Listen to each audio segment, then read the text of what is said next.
My name is Ronald Filler. I'm a professor of law and the director of the Financial Services Law Institute at New York Law School. At the law school, I teach a number of courses involving derivatives, capital markets, and the Dodd Frank Act. Before joining the faculty at the law school in 2008, for 16 years, I was a managing director in the capital markets prime services division at Lehman Brothers.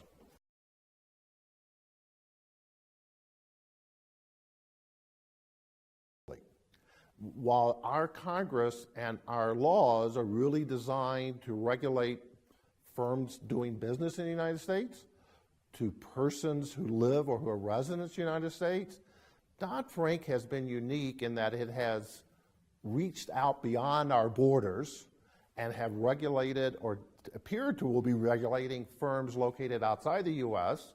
That might be doing business within the U.S. So for the first time, we have a new law that is reaching beyond our territories, our borders, and has an impact on firms not only here in Mexico, but all over the world, because if they want to do business with a, quote, U.S. person, they could be subject to the full breadth and authority of Dodd Frank. So it's going to be interesting to see how we try to harmonize our laws with the laws and regulations in other countries. That part is still an unanswered question.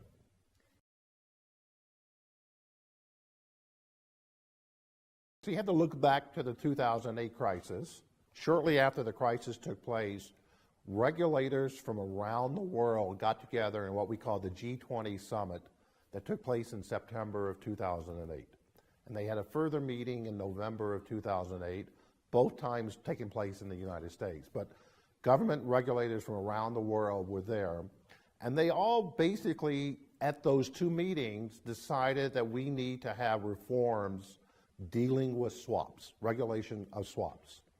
And so what Dodd Frank really has done is, in those G20 summits, they set a goal of December 31, 2012. Well, we're beyond that point.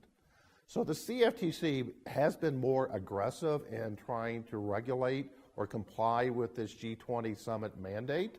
The rest of the world is taking a little bit longer period of time. They want to make sure what they do is correct. So you're right, the CFTC or the US has been a little bit more aggressive.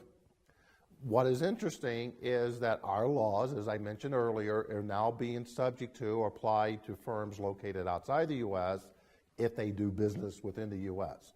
So here's this product, a $450 to $650 trillion product that has never really been regulated extensively before, now subject to not only a lot of laws and regulations in the United States, other countries are looking to determine what kind of laws and regulations they should have in place in those respective countries.